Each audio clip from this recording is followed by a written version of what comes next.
നമസ്കാരം, ഞങ്ങൾ Crick talk മലയാളത്തിൽ നിന്ന് ഏറ്റവും പുതിയ ക്രിക്കറ്റ് വിശേഷങ്ങൾക്കായി ഉടൻ സബ്സ്ക്രൈബ് ചെയ്യൂ. ഹായ് ഫ്രണ്ട്സ്, ഏവർക്കും ക്രിക്ക് ടോക്ക് മലയാളത്തിലേക്ക് സ്വാഗതം. ഇന്ത്യയും ഇംഗ്ലണ്ടും തമ്മിലുള്ള സെമി ഫൈനലിന് ഇനി ഏതാനും മണിക്കൂറുകൾ മാത്രമാണ്. 2026 T20 വേൾഡ് കപ്പിൽ ഇന്ത്യ ഇംഗ്ലണ്ട് ഗ്ലാമർ സെമി പോരാട്ടം. 2022-24 വർഷങ്ങളിൽ ഇന്ത്യയും ഇംഗ്ലണ്ടും തന്നെയായിരുന്നു സെമി ഫൈനലിൽ ഏറ്റുമുട്ടിയത്. അത് 2022 ഇന്ത്യയെ പരാജയപ്പെടുത്തി ഇംഗ്ലണ്ട് ഫൈനലിൽ കയറുകയും തുടർന്ന് ജേതാക്കളാകുകയും ചെയ്തു. 2024 അതേ ഇന്ത്യ ഇംഗ്ലണ്ടിനെ സെമി ഫൈനലിൽ പരാജയപ്പെടുത്തുകയും ഫൈനലിൽ പ്രവേശിച്ച് കപ്പ് നേടുകയും ചെയ്ത ചരിത്രം. അതുതന്നെയാണ് 2026 ആവർത്തിക്കുന്നതെങ്കിൽ ഈ സെമി ഫൈനൽ കഴിയുമ്പോൾ ഏകദേശ ധാരണ കിട്ടും ആരായിരിക്കും കപ്പ് അടിക്കുക എന്നത്. 2022-24 വർഷങ്ങൾക്ക് പുറമെ 1983 ഇന്ത്യ പ്രഥമ വേൾഡ് കപ്പ്, അതായത് 50-50 one day world cup India ആദ്യമായി നേടിയ സമയത്തും സെമി ഫൈനലിൽ പരാജയപ്പെടുത്തിയത് ഇംഗ്ലണ്ടിനെ തന്നെ ആയിരുന്നു എന്നത് യാദർച്ഛികതയാണ്. ഇന്ത്യയുടെ സൈഡിലേക്ക് വന്നു കഴിഞ്ഞാൽ വളരെ മികച്ച ബാറ്റ്സ്മാൻമാരും ബൗളേഴ്സുമുള്ള ടീമാണ് ഇന്ത്യ, അതുപോലെ തന്നെ ഇംഗ്ലണ്ടും. ഇന്ത്യൻ നിരയിൽ നമുക്കറിയാം, മത്സരം നടക്കുന്നത് വാങ്കഡെ സ്റ്റേഡിയത്തിലാണ്, അത് മുംബൈയിലാണ്. ഇന്ത്യയുടെ ഈ ചാമ്പ്യൻഷിപ്പ് ആരംഭിച്ചത് തന്നെ അമേരിക്കയ്ക്കെതിരെ വാങ്കഡയിലായിരുന്നു എന്നത് നമുക്കറിയാം. വാങ്കഡെ സ്റ്റേഡിയത്തെ സംബന്ധിച്ചോളം അതൊരു ഹൈ സ്കോറിംഗ് വെന്യൂ ആണ്. എങ്കിൽ പോലും അമേരിക്കയ്ക്കെതിരെ ആദ്യം ബാറ്റ് ചെയ്ത ഇന്ത്യക്ക് 161 റൺസ് മാത്രമാണ് നേടാൻ സാധിച്ചത്. അന്ന് സൂര്യകുമാർ യാദവിൻ്റെ ഒരു മികച്ച പ്രകടനത്തിൻ്റെ പിൻബലത്തിലാണ് ഇന്ത്യ അത്രയും റൺസ് നേടിയതെന്ന് നമുക്കറിയാം. ഇന്ത്യയുടെ ബാറ്റിംഗ് നിരയിലേക്ക് വന്നാൽ കഴിഞ്ഞ മത്സരത്തിലെ ഹീറോ ആയിട്ടുള്ള സഞ്ജു വി സാംസണും അഭിഷേക് ശർമ്മയും തന്നെയായിരിക്കും ഓപ്പണിംഗ് ഷോട്ടിലുണ്ടാവുക. പ്ലേയിങ് 11 നോക്കിയാലും കഴിഞ്ഞ മത്സരത്തിലെ വെസ്റ്റ് ഇൻഡീസ് ആയിട്ടുള്ള മത്സരത്തിലെ അതേ പ്ലേയിങ് 11 നിലനിർത്താനാണ് സാധ്യത. സഞ്ജുവിൻ്റെ കാര്യം പറയുമ്പോൾ, അമേരിക്കയ്ക്കെതിരെ നമ്മുടെ ഈ ചാമ്പ്യൻഷിപ്പിലെ തുടക്കത്തിലെ മത്സരത്തിൽ വാങ്കഡയിൽ കളിക്കാൻ ഇറങ്ങുമ്പോൾ സഞ്ജു ഒരു വാട്ടർ ബോയ് ആയിരുന്നുവെങ്കിൽ, ഈ സെമിയിൽ ഇംഗ്ലണ്ടിനെതിരെ മത്സരിക്കാൻ ഇറങ്ങുന്ന സമയത്ത് സഞ്ജു ഒരു നാഷണൽ ഹീറോ ആയിട്ടാണ് ഈ സെമി കളിക്കാനായിട്ട് വാങ്കഡയിലെ ഗ്രൗണ്ടിൽ ഇറങ്ങുക എന്നൊരു പ്രത്യേകത കൂടിയുണ്ട്. അത് നമുക്ക് മലയാളികൾക്ക് പ്രത്യേകിച്ച് അഭിമാനിക്കാൻ സാധിക്കുന്ന ഒന്നാണ്. സഞ്ജുവിനെ സംബന്ധിച്ചോളം നമുക്കറിയാം, ന്യൂസിലാൻഡ് പരമ്പരയിൽ നിറം മങ്ങിപ്പോയ സഞ്ജുവിന് T20 വേൾഡ് കപ്പിൽ അധിക അവസരങ്ങളൊന്നും ലഭിച്ചില്ല. എന്നാൽ നിർണായകമായ വെസ്റ്റ് ഇൻഡീസിനെതിരെയുള്ള മത്സരത്തിലാണ് അദ്ദേഹത്തിൻ്റെ പ്രതിഭ എന്ത് എന്ന് ലോകത്തിന് കാട്ടിക്കൊടുത്തത്. അതുകൊണ്ട് തന്നെ ഇന്ന് സെമി ഫൈനലിൽ ഇന്ത്യ കളിക്കുന്ന സമയത്ത് സഞ്ജുവിനെ മാറ്റി നിർത്താൻ കഴിയില്ലാത്ത ഒരവസ്ഥയിലേക്ക് ഇന്ത്യൻ മാനേജ്മെൻറ്റും ക്യാപ്റ്റനുമൊക്കെ എത്തിച്ചേർന്നിരിക്കുകയാണ്. അപ്പോൾ സഞ്ജുവും അതുപോലെ അഭിഷേക് ശർമ്മ നമുക്കറിയാം, ന്യൂസിലൻഡിനെതിരെ പരമ്പരയിൽ വളരെ മികച്ച പ്രകടനമായിരുന്നു. എന്നാൽ T20 വേൾഡ് കപ്പിലേക്ക് വന്നപ്പോൾ അദ്ദേഹത്തിൻ്റെ പ്രതിഭയ്ക്കൊത്ത് ഉയരാൻ സാധിച്ചിട്ടുണ്ടായിരുന്നില്ല. ഈ തൊട്ട് മുമ്പത്തെ കളി, വെസ്റ്റ് ഇൻഡീസിനെ കളിയുടെ തൊട്ട് മുമ്പത്തുള്ള കളിയിൽ അർദ്ധ സെഞ്ചുറി നേടുവാനായിട്ട് അഭിഷേക് ശർമ്മയ്ക്ക് സാധിച്ചു. അത് ഇന്ത്യക്ക് വളരെയധികം ആശ്വാസകരമാണ്. അപ്പോൾ ഈ സഞ്ജുവും അഭിഷേക് ശർമ്മയും ഒരു ലെഫ്റ്റ് ആൻഡ് റൈറ്റ് കോമ്പിനേഷൻ നൽകുന്ന തുടക്കമാണ് 20 ഓവറിലും ഇന്ത്യനെ മുന്നോട്ട് നയിക്കാൻ ഒരു ഊർജ്ജം നൽകുന്നത് എന്ന് നമുക്ക് എല്ലാവർക്കും അറിയാം. ആദ്യത്തെ ഒരു 6 ഓവറിൽ ഒരു 50-60 റൺസ് നേടാനായിട്ട് ഇന്ത്യക്ക് സാധിച്ചാൽ അത് ഇന്ത്യയുടെ മുന്നോട്ടുള്ള പ്രയാണത്തിന് സഹായകരമായിരിക്കും. അപ്പോൾ അഭിഷേക് ശർമ്മ, സഞ്ജു, അതുകൊണ്ട് വൺ ഡൗണിൽ വരുന്ന നമ്മുടെ പോക്കറ്റ് ഡൈനാമോ ഇഷാൻ കിഷൻ നമുക്കറിയാം, ഈ ടൂർണമെൻറ്റിൽ ഉടനീളം വളരെ മികച്ച പ്രകടനം കാഴ്ചവെക്കുന്ന പ്ലെയറാണ്. ഇതുവരെ 200 റൺസിന് മേലെ നേടിയിട്ടുണ്ട്. അതുകൊണ്ട് ഇഷാൻ കിഷൻ്റെ ഒരു പ്രകടനം ഇതിന് നിർണായകമാണ്. അടുത്തതായി വരുന്ന നമ്മുടെ ക്യാപ്റ്റൻ സൂര്യകുമാർ യാദവാണ്. സൂര്യകുമാർ യാദവും വളരെ മികച്ച ഫോമിൽ തന്നെയാണ്. കഴിഞ്ഞ കളിയിൽ ഒരു റണ്ണേ ബോൾ എന്ന സിസ്റ്റത്തിൽ കളിച്ചു എങ്കിൽ പോലും കുറച്ചും കൂടെ സ്പീഡിൽ കളിക്കാൻ കഴിയുന്ന ഒരു പ്ലെയറാണ് സൂര്യകുമാർ യാദവ്.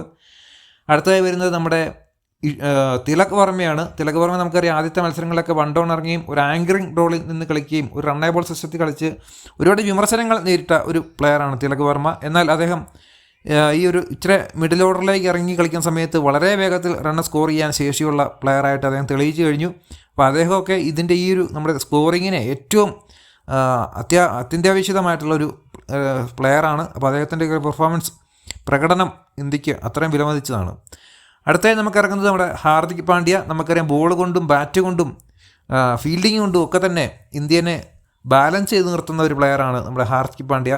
അദ്ദേഹവും ഇന്ത്യക്ക് ഒരു മുതൽക്കൂട്ടാണ്.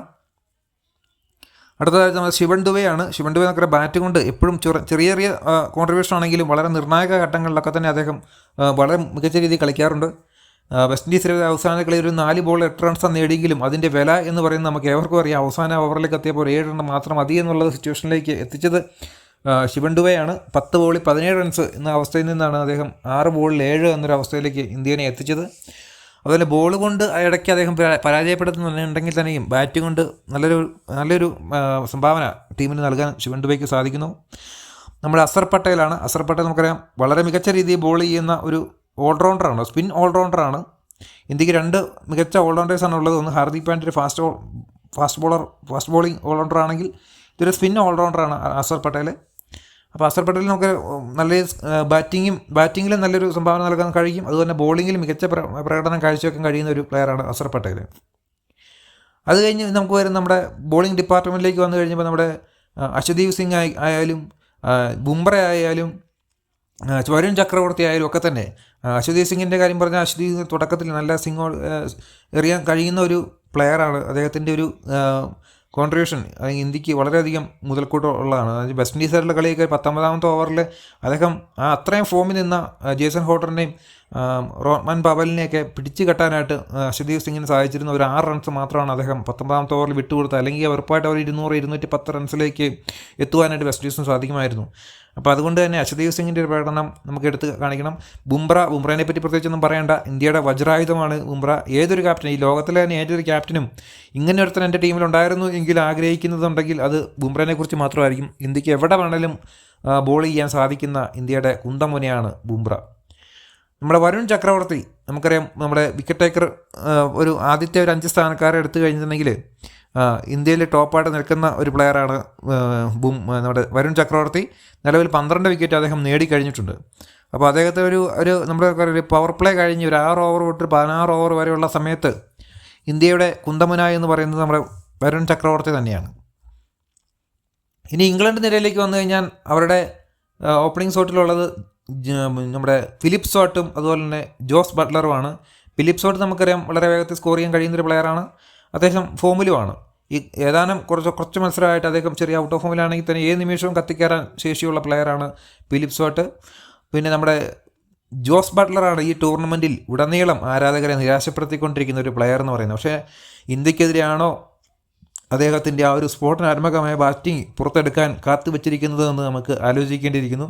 ഇന്ത്യൻ സാഹചര്യങ്ങളെക്കുറിച്ചും ഇന്ത്യൻ ബോളേഴ്സിനെക്കുറിച്ചും ഒക്കെ നല്ല ധാരണയുള്ള ഒരു പ്ലെയറാണ് ജോസ് ബട്ട്ലർ. അപ്പോൾ അദ്ദേഹത്തെ ഒരിക്കലും നമുക്ക് വില കുറച്ച് കാണാൻ സാധിക്കില്ല. ഒരു ബോംബ് എങ്ങനെയാണ് പൊട്ടുന്നതിൻ്റെ തൊട്ട് മുന്നത്തെ നിമിഷം വരെ സൈലൻ്റ് ആയിരിക്കും എന്ന് പറയുന്ന പോലെയാണ് ബട്ട്ലറുടെ കാര്യം.